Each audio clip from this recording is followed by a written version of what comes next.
Tell you what I'll do. I shall write to Mr. Bingley. He chooses. They're all silly and ignorant like other girls. Well, Lizzie has a... But then he may prefer a stupid wife, as others have done before him. There, will that do? No, I beg you will not write at all if you... Oh, you take delight in vexing me. You have no compassion on my poor nerve. You used to us at 20 such should come. I hope he has a strong constitution, Mamma.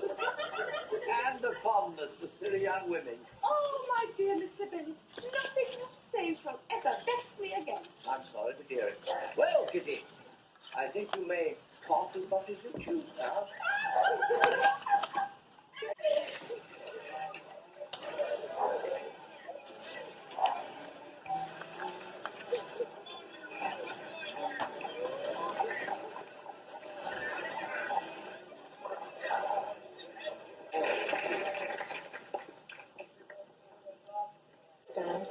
One of them is married to the gentleman there, a Mr. Hurst.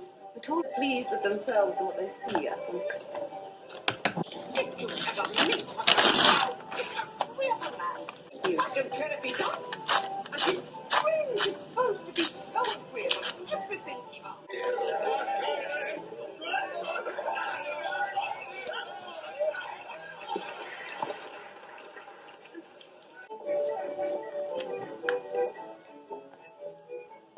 I believe the rewards of observation and reflection are much greater. And so they are, where one is to be had. We shall have to be philosophers.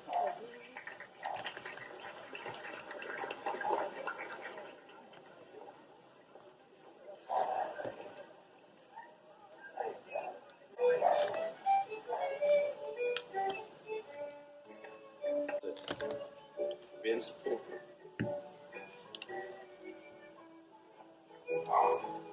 Your sisters are engaged to friend. Perfectly well, it would be a punishment. God, Darcy, I wouldn't be as fastidious as you are for a kingdom. Oh, my. I never met so many pleasant girls in my life.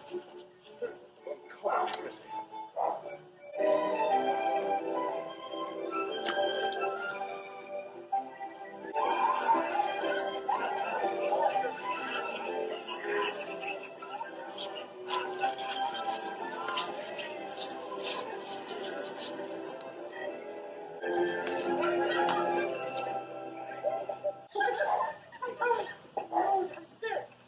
And Lydia and I dance every day, and Mary none. I miss you.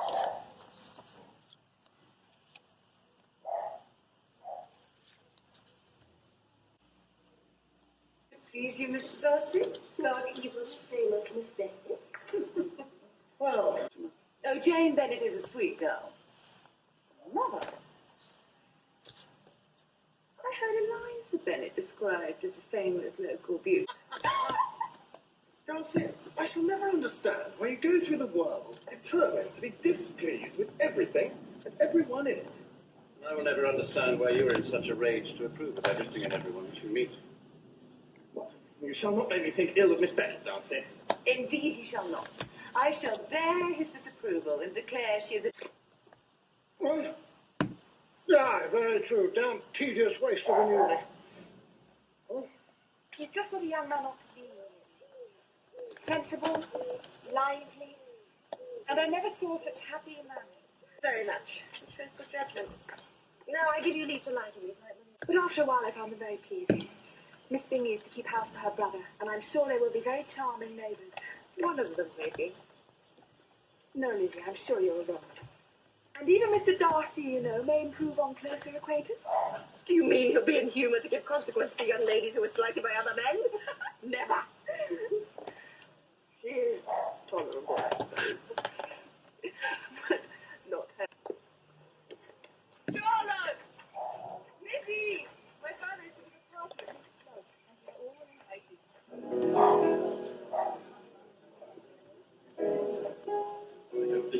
first of many occasions when Lucas and Lodge embraced the business.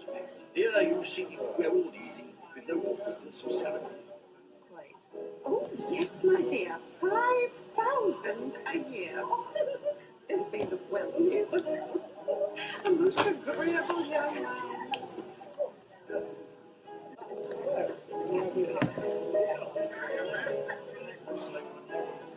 And he would dance every dance would dream. Nothing else would do. And are you pleased with Hertfordshire, Colonel Forster? Very much so, Lady Lucas. Never more so than this evening. The regiment of infantry doesn't find a ready welcome everywhere, I fear. I think your officers will be very well pleased with merit. Is it St. James's Court, Miss Bingley? We go but rarely, sir. Indeed, I am surprised. I should be happy to introduce you there, you know, at any time when I'm in town. You're too kind, sir. Well, well. Good, good. Capital, capital. He was such a... He kept a very good sort of shop before his elevation to the knighthood.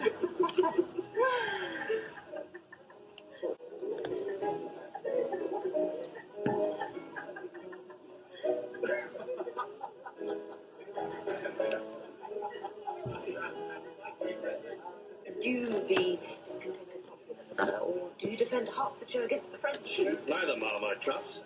We hope to Windsor very peacefully at America. I sold it with a great news, Mr. Darcy.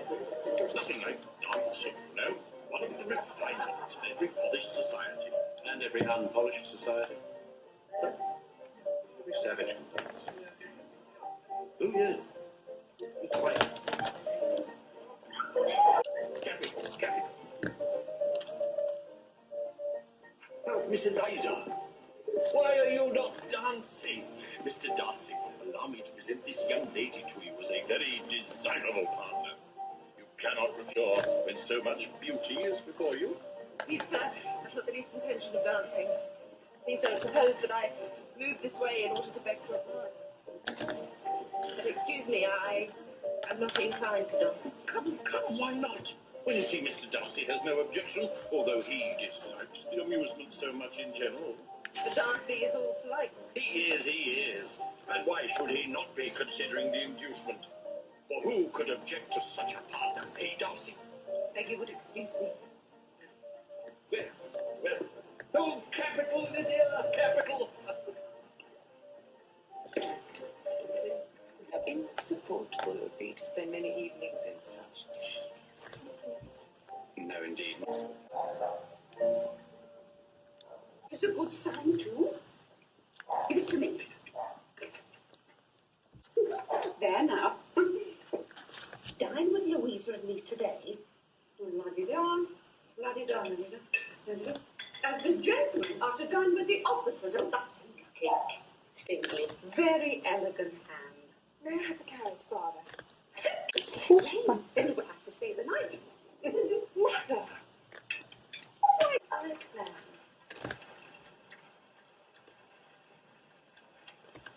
Our life holds few distinctions, Mrs. Bennet, but I think we may safely boast that here sit two of the silliest girls in the country.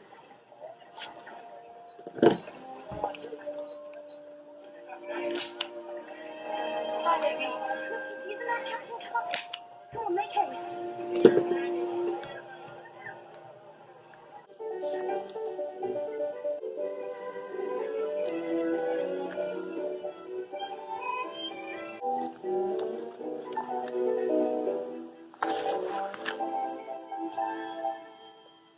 I thought you looked remarkably well.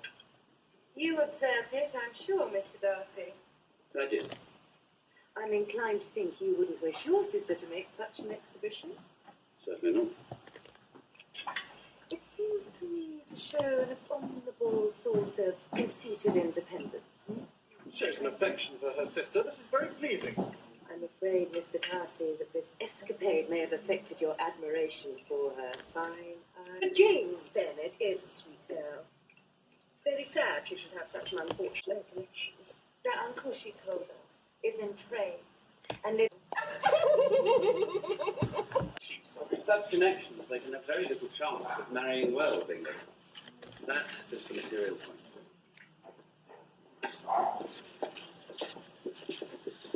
Miss Bennett, how does your sister do? Is she any better? Very excellent.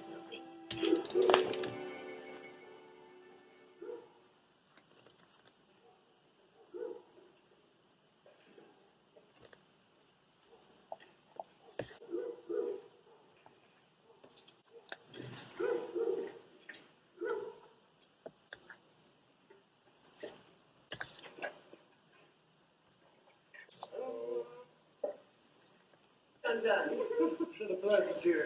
You prefer reading to cards, do you? Gianna, oh, I know you've grown since the spring. Is she as tall as me? She's now about Miss Elizabeth Bennet's height. And so accomplished. Her performance at the pianoforte is exquisite. Do you play, Miss Bennett? Cover screams and I know not what. Accomplished. Who does not also possess? The heiress of Rosings, and of very extensive property. And has she been presented at court? She is unfortunately of a sickly constitution, which unhappily prevents her being in town. And by that means, as I told Lady Catherine myself one day, she has deprived the British court of its brightest ornament. You may imagine, sir, how happy I am to put a lady. It was fortunate for you, Mr. Collins, that you possess such an extraordinary talent for flattering with delicacy. May I ask whether these pleasing attentions proceed from the impulse of the moment, or are they the result of previous study?